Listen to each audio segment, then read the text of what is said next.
Welcome to the Urbanist Agenda, the podcast that could probably talk about trams forever. I'm joined again here with Reese from RMTransit. Welcome back, Reese. Thanks for having me on, Jason. This is our third or fourth episode on trams at this point. You know, I actually think it's only our second, but we've talked about it so many times that it feels like our fourth. We have had many conversations offline about trams as well. Yeah, exactly, right? It's hard to keep track which ones were recorded and which ones were not. But exactly. This one is going to be about streetcars, but specifically, we're going to talk about a certain era of streetcars that's kind of interesting in the U.S. So tell us about that. Yeah, so because we're talking about streetcars, you know it's got to be like America or Canada. So otherwise, they'd be trams. Yeah, exactly, which is the correct name for them. Of course it is, yes. So what we're going to talk about today is the Obama-era streetcars, which I think is a really interesting topic because it touches on so many interesting threads, I think, about urbanism and about what makes cities good, what makes transit good. And what these are essentially was kind of around the Obama era. The U.S. built actually a surprising amount of these, a really surprising amount. There's over 10, I think, streetcar systems. They aren't very big, but they built them in all kinds of cities, not just in blue states or whatever. There's a bunch of them in red states and in different kind of weird locations, cities that otherwise have no rail transit of any kind. And they're a really interesting example of this era of the United States and kind of, yes, what urbanism was about at the time, because these are, an urbanist project. Whether or not they're a good urbanist project, I think we'll talk about. But I think it's really interesting and it kind of shows what can go right or what could go wrong with these kind of real life projects, because people often talk about what is the end goal of all of this? And I guess the end goal is to do something like this. It's to have some big policy pushes where something gets done. Whether this is what you want to get done or not is a different question, but this is a case study in some people had an idea and it kind of blew up and turned into this whole thing that kind of spread across a pretty big country. And so now we can kind of look back and say, was that a good idea or not? Yeah. It was actually really interesting reading about this because I know generally of these streetcars, but I don't follow the U.S. really, really closely. So, I knew that Kansas City had one, and I knew that there was one in Houston, and I knew that the Portland one was quite popular, and a lot of people were trying to copy that. But that's kind of the sum total of what I knew about it. So when I started researching this after you sent me this idea, I was like, wow, this is way more complex and interesting, honestly, than I thought it would be. So where do we start with this? Because a lot of the time online, these are called the Obama streetcars or the Obama-era streetcars. From my understanding, a lot of this kind of started with Portland because they were successful. Is that where this story starts? Yeah, basically. So Portland back in the, I want to say 2000s, but everything here, there could be errors. We're just kind of flying by the seat of our pants. It did originate in Portland. And basically what happened, it's kind of interesting, is they imported a tram or some trams and the designs for trams from Skoda, I think, from the Czech Republic. Interesting. And so they had this kind of a little, let's be honest, crappy Eastern European tram design. The new designs are much nicer, but this kind of older design.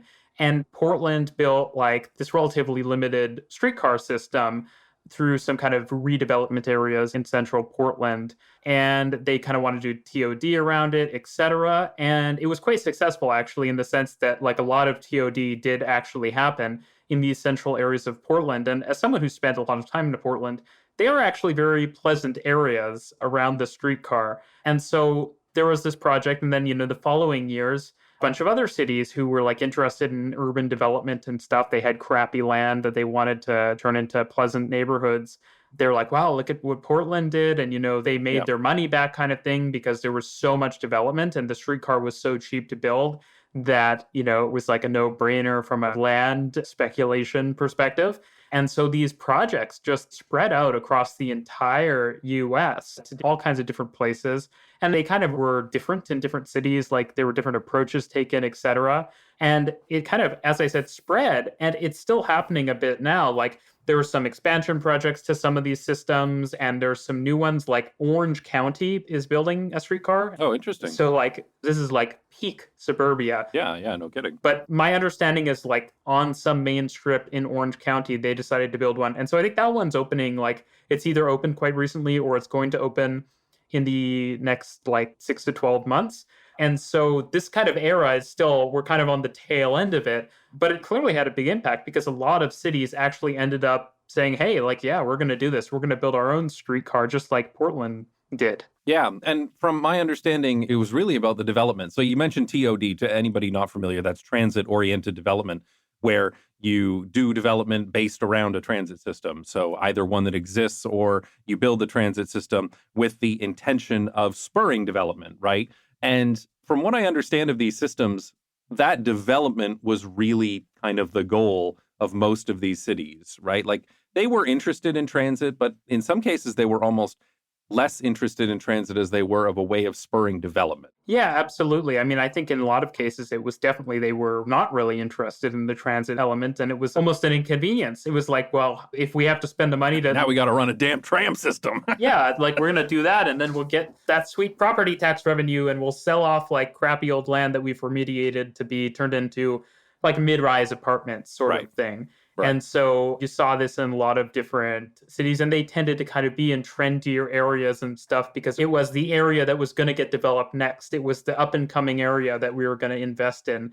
And so, for example, in DC, they built one, I believe it's on H Street, I want to say. It goes kind of from Union Station in DC eastwards. And that corridor has seen a lot of redevelopment or gentrification since they built it. And so what I would say is that, broadly speaking, if you look at these systems from the lens of like urban development, they did probably succeed in that goal. Like they did actually spur a lot of development, maybe none as much as Portland, because Portland really like did a lot around its system and it built kind of 3 different streetcar lines. So it's actually a fairly substantial system for an American city. But I think in terms of like, hey, like did we get mid-rise apartments or whatever, they were actually pretty successful. Yeah, one of the articles that I was reading, and I'll link it in the show notes, had a quote from someone from Tucson, Arizona, and they did one of these streetcar projects that was not particularly long, if I remember correctly, but we can get to that in a second. And the quote in there from the official in Tucson was that they considered this successful before they even started running any streetcars because just the project itself induced so much new development that it met their goals. So in some of these cases, they effectively paid for their streetcars just from the new development, and they didn't even really care about the streetcar. We will get into this, of course, because, lots of criticism has happened with some of these streetcar systems to say, well, why isn't it a bus? And that would be better transit and things like that. But the whole reason it was a streetcar is because streetcars have tracks and overhead lines and stops and a lot of very fixed infrastructure. And so that tells developers that they're serious about this. They're not just saying, oh, yeah, there's going to be a bus route through here. Nobody's going to take that too seriously because you could also get rid of it the next hour. So by putting down a streetcar, the city is saying we're serious about development along this corridor. And then that is what spurred all of this new transit-oriented development. For sure. And I mean, I think that from some perspective, it's really positive in the sense that there's clearly this huge latent demand for like, urban neighborhoods, for like dense walkable neighborhoods where you Absolutely. have some transit. So at least like people's imagined view of what that is, like they're like, holy crap, like Tucson and Phoenix are not known as particularly transit friendly or really anything but car friendly places. But even in these places, you could just suddenly just like explosion of development if you just do a little bit of transit because there is a demand for that. And it does ultimately, like every developer in the world has probably realized this, and maybe these American developers were later, but building infrastructure creates value because ultimately, if you look at 2 pieces of land, the one that has infrastructure of really any kind, well, it's more valuable because especially in places where you're bad at building infrastructure like the US, the places that actually have the infrastructure are incredibly rare. And so that land value suddenly goes way up. And so it is a really interesting way of suddenly creating a bunch of super valuable land where maybe none existed. Yeah. And of course, like I said, because they've put down tracks, because they put down physical infrastructure, there's an understanding that this is real, that the city is taking this seriously, that they're, I guess, putting money where their mouth is, if you will.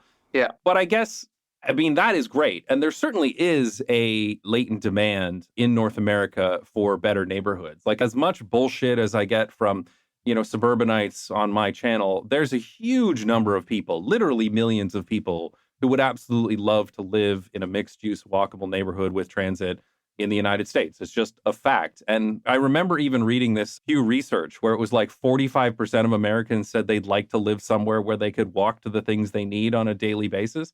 And yet it's something like 3% of neighborhoods in the US are that. So it's really, really obvious that there is this demand for this. And if that can happen with a streetcar, then fantastic, right? Like, what a great way to do it.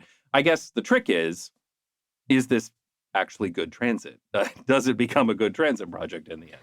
Yeah, and I think that the reason that that's so important is that, when you talk to Americans and American urbanists, there's a lot of nostalgia for the past era of streetcars, as we've kind of talked about in the past. They used to have these huge streetcar systems in all kinds of cities, sort of like the one in Toronto today. Yeah. A lot of people kind of see this as like, oh, this could just be the first step in that. And I think that that is really important because if you do actually build a system that is as big as the city that really extends everywhere, well, that's where you go from having a few walkable neighborhoods to potentially a walkable city, like an actually good city where cars are not a requirement. And I think the problem in this is that if you build a streetcar and it isn't good transit, you don't have the transit half of that virtuous cycle. Yeah. The reason that those streetcar systems were able to get bigger and the cities were able to grow into nice places around them is because you built a bit of streetcar, it was used well, and so you had an incentive to build more streetcar as opposed to just, laying tracks down endlessly to spur development, but no one's actually using these systems, which require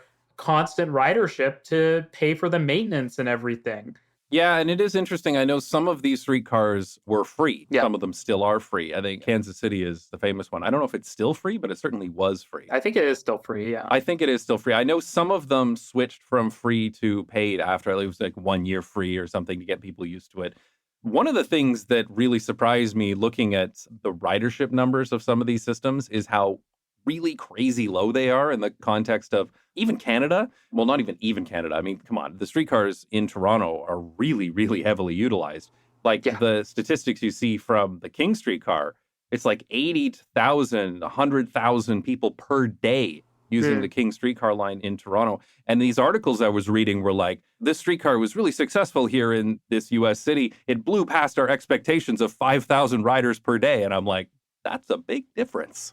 Yeah, I mean, I think it's plausible that all of these streetcars combined have less ridership than one busy Toronto streetcar. Yeah, I wouldn't be surprised. Which I think highlights that, we're not building them like we used to, so to speak, even though the idea is to kind of get back to this, what did we do back in the day? These systems have some serious issues, and so maybe we can talk about that. But I think that the biggest issue is that it's kind of symptomatic of what I would call an aesthetic urbanism. It's like you go to Europe and you see the trams and stuff, and you just think, well, the reason Europe is nice is because they put a tram on the street. And so if we put a tram on the street, we'll be like Europe and have nice buildings and good architecture and free healthcare, and we just need a tram on the street, and then those things will come, right? And so I think the issue for a lot of this was it wasn't about providing a good transportation system, which is why the ridership isn't very high. Yeah, it was about selling a vision of this is what modern American cities could look like. And to be fair, maybe it kind of came true a bit in Portland, though having used that streetcar, I'm not sure it's very good either. It's the best of all of them, and it's still not great. But I think that's a problem. The idea that urbanism is just about an aesthetic. It's not about actually operationalizing things. No, I don't just see the tram and think, oh, it's so nice that my apartment has a tram outside. It's, no, I actually use that to get to work and I walk around and stuff.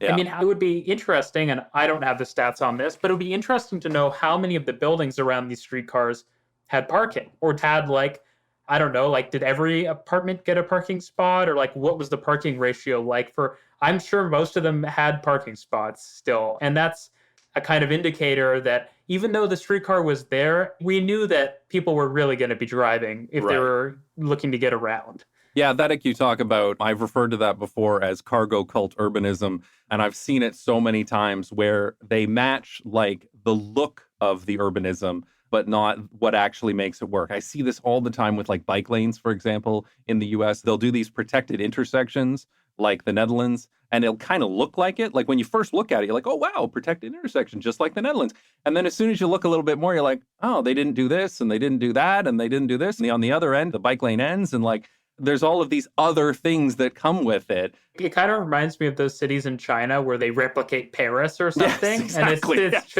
it's like just one step removed from that. Because like I know Americans would make fun of that. That's so corny, like to replicate this famous touristy city, but that's Right. like what these things are, basically. In many cases, they really are. And they are just this aesthetic of a good city. And I think it's interesting because if I look at, for example, in Amsterdam, where they've built tram line 26, so that goes from Amsterdam Centraal out to a new land reclamation project that they're doing. As a kind of to the east. Yeah, to the east. Yeah. And honestly, it should have been a metro for how much they're building, but, that's a whole other discussion. But it's interesting to see because they built that streetcar out to the middle of nowhere on purpose in order to spur that development. But then that development was very much built around that idea that everybody would go there. And again, with the parking and with the amenities and with everything else, everything was this like holistic project, which I do find that sometimes, I don't know about the rest of Europe, but certainly in the Netherlands, the planning seems to be a lot more, I guess, high-level strategic at times. It tends to be like, this is the overarching goal that we have for the city or for this neighborhood or whatever.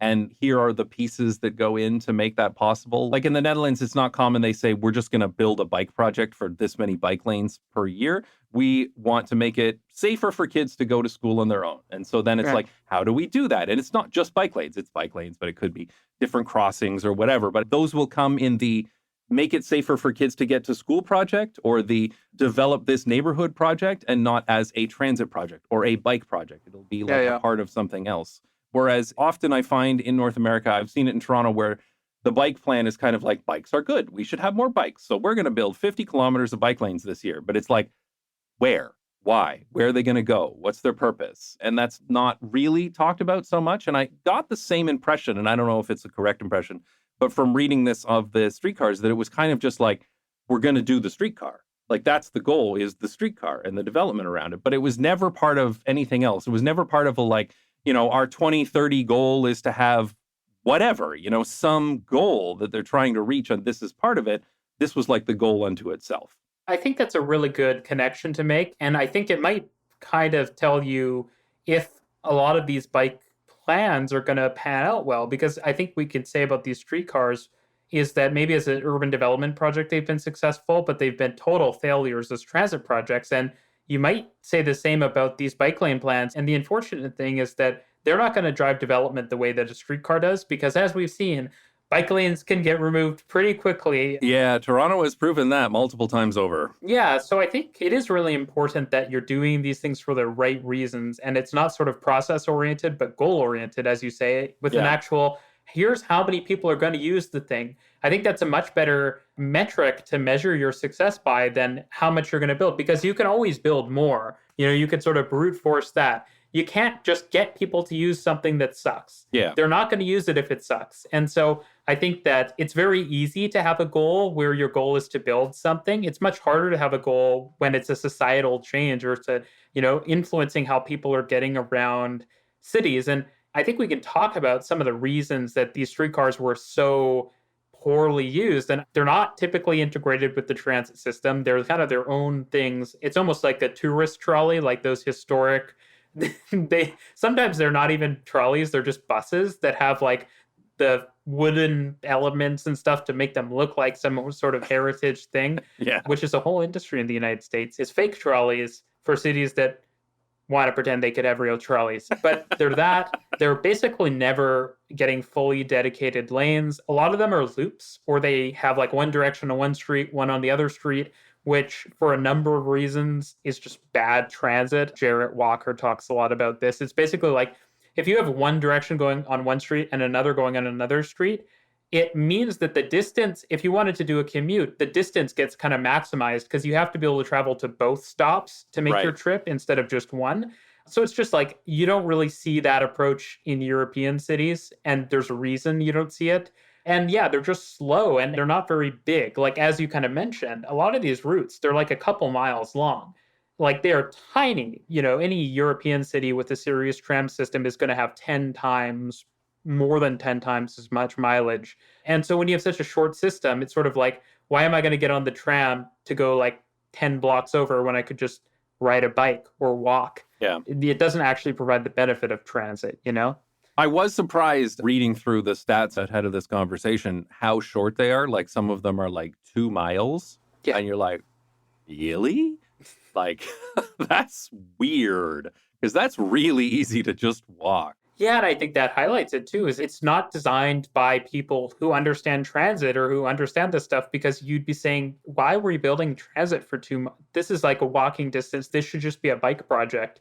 And honestly, with the same amount of money, you could probably build a really nice complete street or something for 10 miles. And it would actually probably be a lot more useful to people. Yeah. One anecdote I've heard a lot of times, and I think I've seen a video about it, is the DC streetcar that they built. It's slower than the parallel bus. It's less frequent than the parallel bus, like that runs on the same street. And I think you can actually run more quickly than it operates along the street. And so that kind of takes the mask off and makes it clear that it's not meant to get people on board. In some ways, it's for developers, it's for land speculators. And the thing that concerns me is that these systems are so small and crappy that they actually could get ripped out. Like they actually sort of lose some of that permanence that you have in a system like the Amsterdam trams. It would be impossible to rip the system out because it's so big, it's so extensive, it goes everywhere. You would be in mega project to remove something like that. Whereas a lot of these American systems, it's like some bus shelters, next to a crappy curb, and then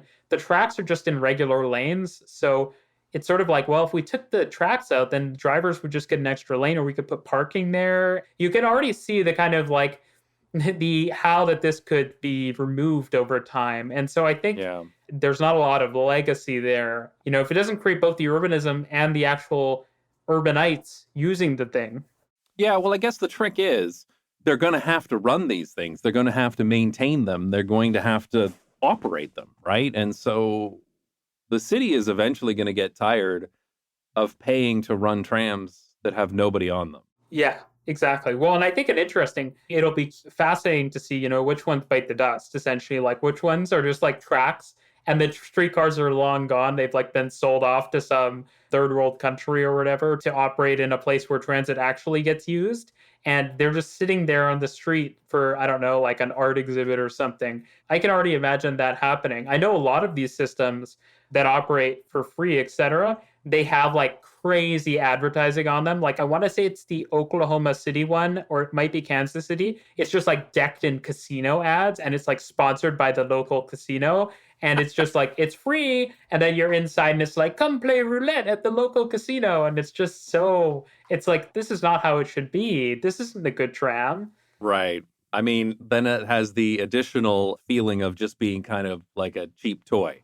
Yeah. It's even worse, if you will, than an empty tram, is like one that just feels so cheap that the casino is floating. It's picking up the tab. Yeah. It's interesting too, to kind of highlight that element of like in Europe and in Toronto and a couple other cities like Melbourne, the trams are this kind of big interconnected network. In Seattle, they also, because Seattle's close to Portland, they kind of caught on the trend early.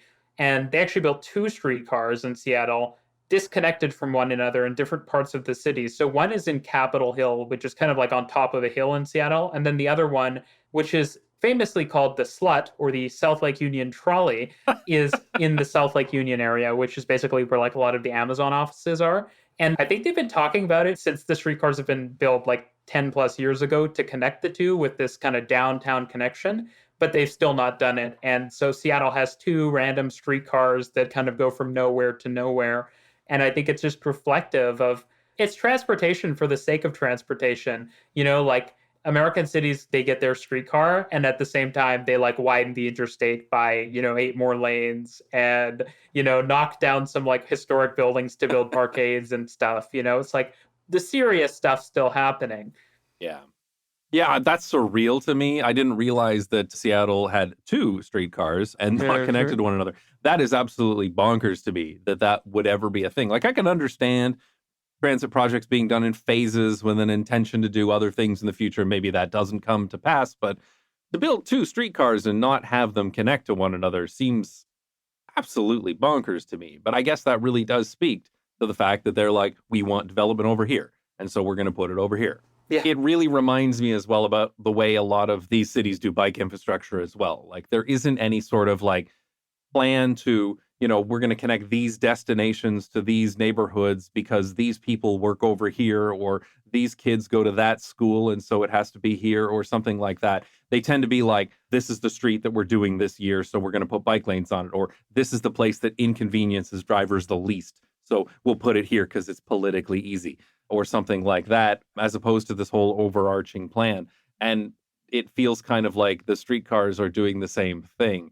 They are, on the topic of not inconveniencing drivers, these streetcars are almost always in mixed traffic. Yeah, they are. And they're basically all in, generally speaking, in central cities, which means that I guess in the US context, where a lot of downtowns sadly are kind of a bit dead, it is like it's not inconveniencing people very much. It's like, well, downtown, like it's just like a fun tourist attraction for downtown. Like we have our little trolley loop that goes around and, you can ride from Bubba Gump Shrimp to the fun fair and then you can go around the loop and it's all free. You can stop off at the casino and then maybe go around one more time to some, I don't know, some other tourist attraction. And, it sounds like a great new urbanist thing. It's the streetcar suburbs all over again, right? This is basically Jane Jacobs would love it. Yeah, and don't worry, we bulldozed this neighborhood over here to put a parking parkade right next to it. So you can park your car and then ride the trolley. Yeah, it was remarkable. There was this guy I followed for a very long time. He was like an urbanist blogger.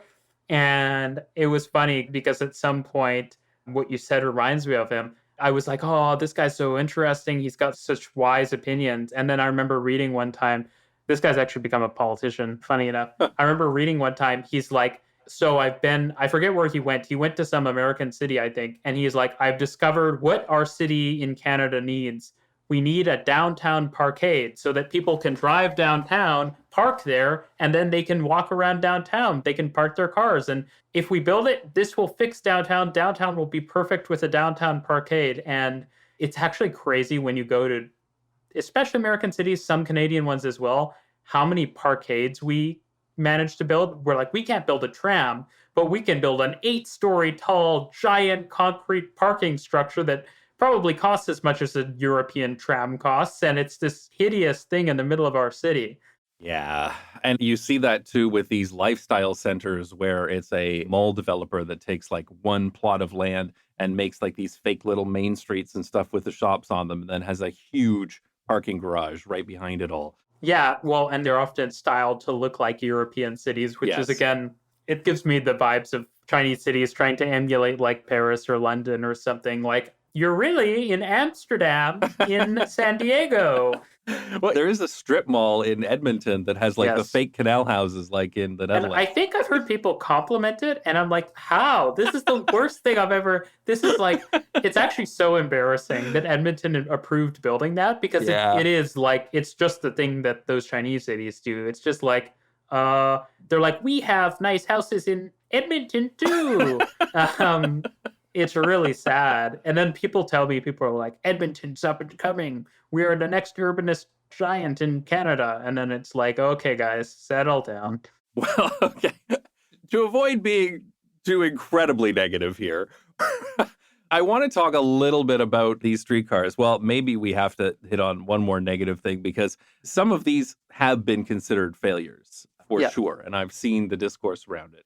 Some of them have been considered to be like, well, it's free and it's providing a use to these few thousand people per day.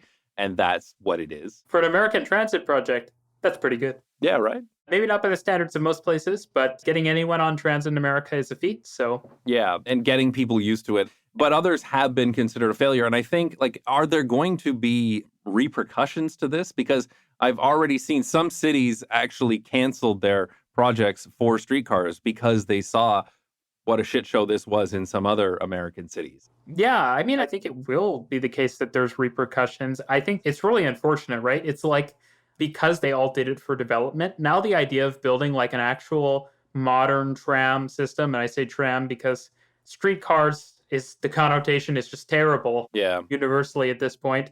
But I think it will stop some cities from trying to do something like this, but something that doesn't make all the same stupid mistakes that these systems made. And so, yeah, I think it's a really good example of something that I think people don't appreciate enough, which is that not every time that there's some advocacy push or there's some project, it's not a universally good thing. If you build a bike lane and it sucks, it might actually make people think that bike lanes are a bad idea. So that's why you need to build good bike lanes. Yeah, well, I think we see that quite often, right? Like we see Yeah. really lousy bike lanes that are unsafe. They suddenly stop. They have unsafe intersections. Nobody in their right mind would use them. And then people look at them and say, I never see anybody in the bike lane. Why are we wasting money on this stuff? And it's like, yes, but like, it's not that then they always jump to, well, nobody's going to cycle here. I'm like, well, nobody's going to cycle anywhere if it's shit infrastructure. But it's really difficult when you've got this shit infrastructure built and people don't know what good bike infrastructure looks like. Certainly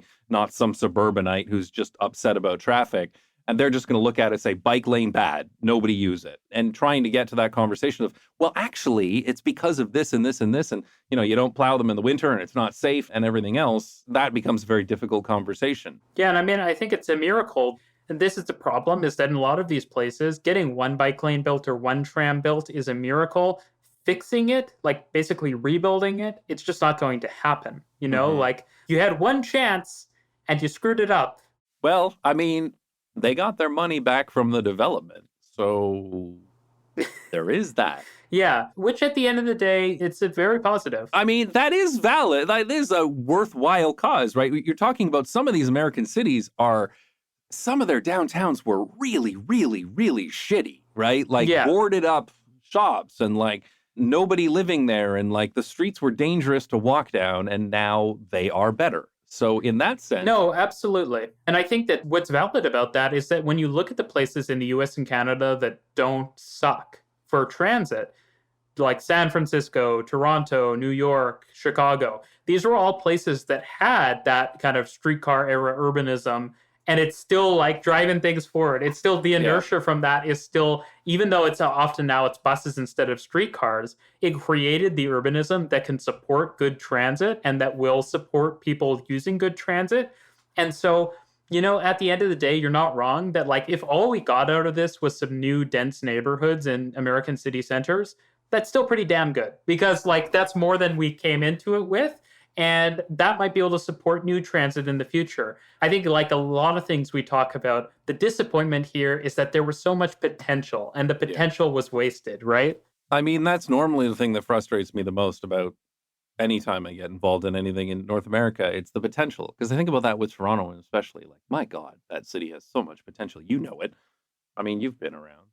It could be not just the best city in North America. It could be like a genuinely great world-class city. But it's just not. And that missing potential is the part that disappoints me the most always. Yeah, it's when you see your kid and they bring back the B, you almost wish they failed. You're just like, well, B, you're not even getting an A, then okay, I don't know. I'm going to disown you. It's like it's the Delta. Oh, man, your new kid is in for a hell of a life then. Yeah, it's going to be excellence or nothing. But like seriously, with our cities, we can have that demand because ultimately people choose where they live. And if you create a shitty city, people aren't going to want to live there. You know, even Americans have choices. You know, there are good urbanist cities in America. You know, you can go live in Chicago or New York and it's not perfect, but you know, you're not going to live in Tucson if Tucson can't get its crap together. And so like these cities do need to figure this out eventually because yeah, newsflash, people actually do like urbanism because every time they actually get a taste of it, you know, people go bananas over it. They make videos, they create YouTube channels, they buy apartments. Like these things are obviously popular. And so I think there's a big opportunity. Well, and of course, there's the whole, you know, Strong Towns finance side of things too. Strong Towns has talked about how, you know, when they talk about building strong towns, it's always going into these old streetcar neighborhoods that were built 100 years ago and rebuilding there because that's where the most potential is. And like you were suggesting earlier, that if at least they got the better development out of it, it is amazing that these streetcar neighborhoods in the US that were built literally 100 years ago are still some of the best neighborhoods today, even though the streetcars were torn out in the 30s or the 40s or the 50s. They're just so effective. They're so financially solvent. They're so just generally like they've got such good bones that they've been able to carry through, even though they've been ignored and actually just like literally wealth taken out of them intentionally for 100 years.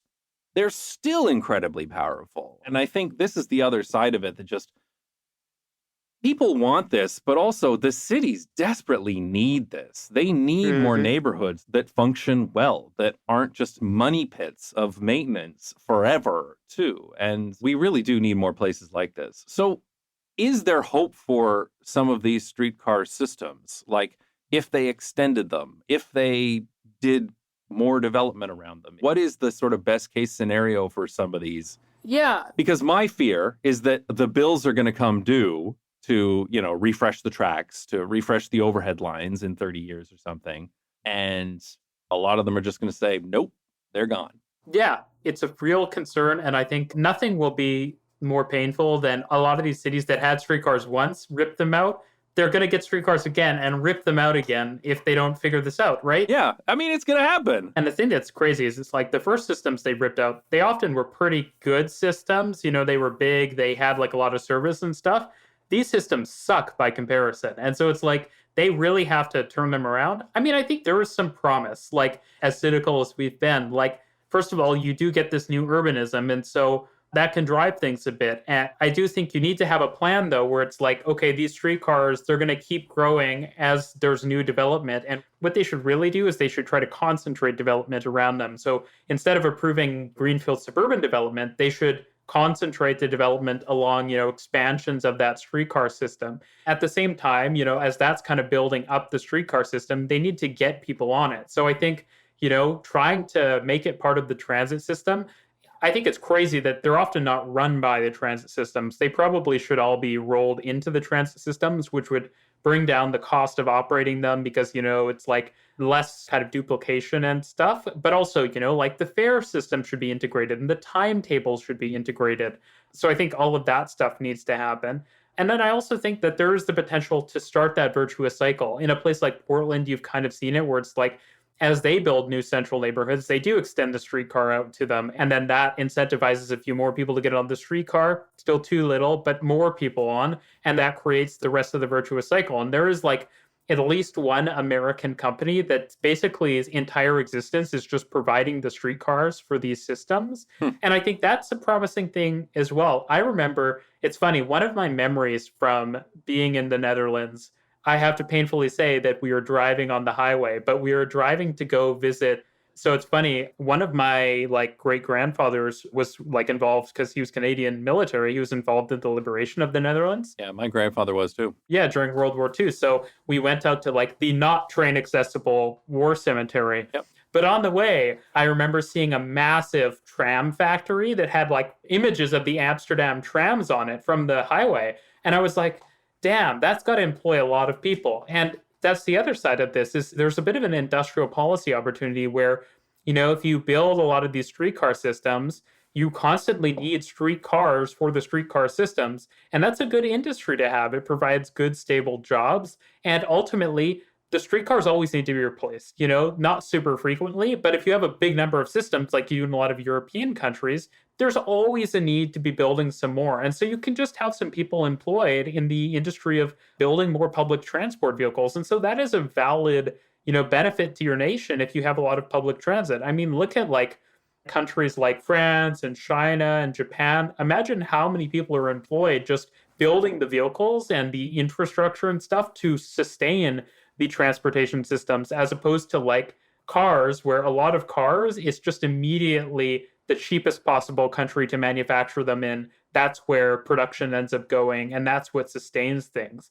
It's so sad because in Canada, like the governments are obsessed constantly with how do we like get the car manufacturers to manufacture more cars in the country, and they seem to ignore the fact that like by making cars and by incentivizing people buying cars and car infrastructure, it's like you're destroying the planet. But if you were building public transit vehicles, you would be able to do this kind of investment in the nation that actually makes the country better. It improves equality. It's better for the environment. So I think there is a real case there for kind of like building up industries that actually make the world a better place, as opposed to the auto industry, which let's just say, doesn't do that. Yeah, well, a lot of money from cars does get sucked out of the country too.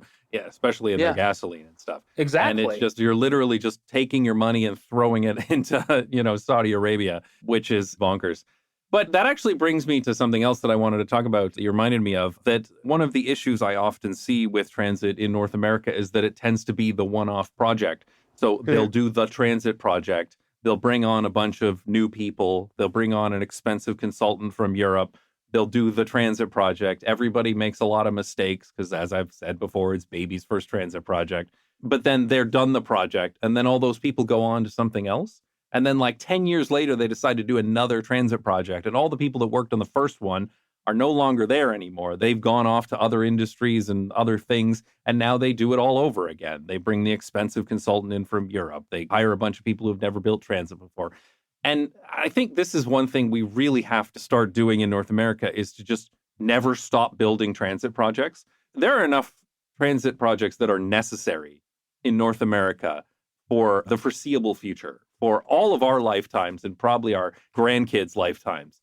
We're never going to be able to build it fast enough to make up for all that we've lost. And so we should be, like, I noticed this when I went to Taipei, where, Taipei, I used to live there in 2010, 2011. And they haven't stopped building transit projects since. The metro just keeps building more lines, more extensions, more everything. And they're getting so good at it. Like, the cost is coming way down because they're getting economies of scale. They're getting people who have done this for their entire careers. They're like experts in it. So they're banging out transit at a fraction of the cost that we pay for it in North America. And it's just getting better and better and better every single time I go there. Yeah, I mean, I think that this is part of it is that kind of meta strategy is not something that gets thought about. Because when you look at it, even the US today has enough transit projects that if they created a national transit building agency, like I know there is the FTA or whatever, but they oversee, but they don't do the actual work.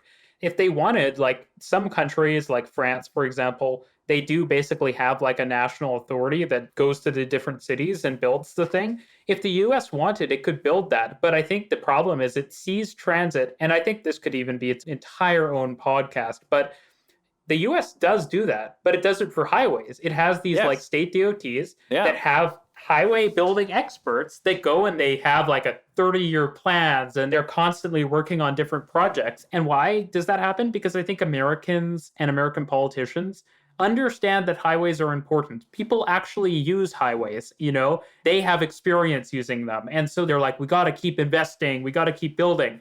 And the same is just not true of transit. So often it's seen as like a jobs program, like instead of, even though I know I did mention that could be a benefit, it shouldn't be the primary benefit, Like the point is, if you have a good transit system, you might get some jobs, not you should get some jobs and you might get a good transit system. Like the main point of transit is transportation. It's getting people to move around.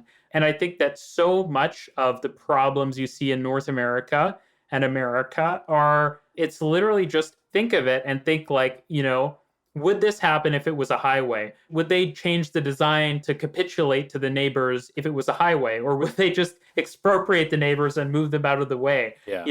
I think so often the differences in how these two things are approached, it tells you everything you need to know about what's prioritized and why things happen the way they do happen. Yeah, I remember reading about the cost overruns of the California high-speed rail, but there was also an interstate project that also had cost overruns that were very similar in size and scope, and literally nobody was talking about them. Whereas like the California high-speed rail was the worst thing ever.